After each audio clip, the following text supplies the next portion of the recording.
isolation. Miana, there is a big jump in COVID cases that we've seen, but the good news here is words like surge don't necessarily have the punch like they used to. Right, and WLWT News 5's Meredith Stutz joins us live from Good Samaritan Hospital. Meredith, you spoke with one of the top doctors there, and you can walk us through what they're seeing right now, also the word of caution as we continue to move forward.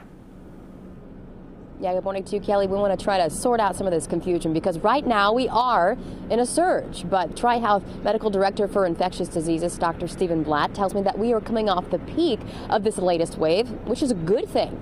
But here's the thing, that wave may have been and still is bigger than we even know about. So let's talk numbers this morning as you're getting ready to head out the door. We do know that that surge we're in right now is resulting in about 2,500 new COVID cases a day here in Ohio.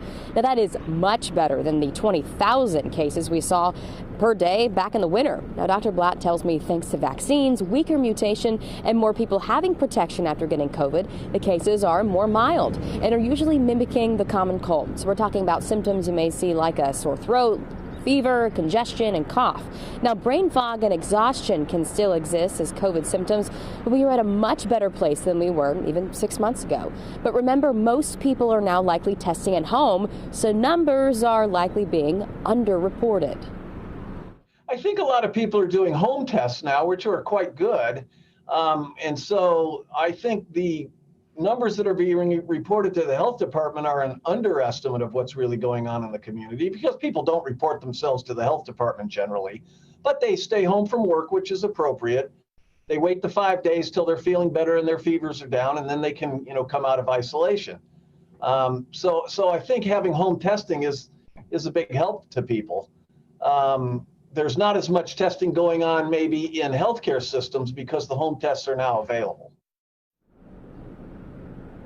Yeah, certainly we're trying to live with COVID, but going deeper into that isolation timeline, Dr. Blatt says that it's important to stay home for 5 days if you do test positive for COVID. But after that, you aren't as contagious anymore. But here's the thing, if someone is immune suppressed, that timeline may be spiked up to 20 days instead of 5 days because of the body's inability to control and fight that virus.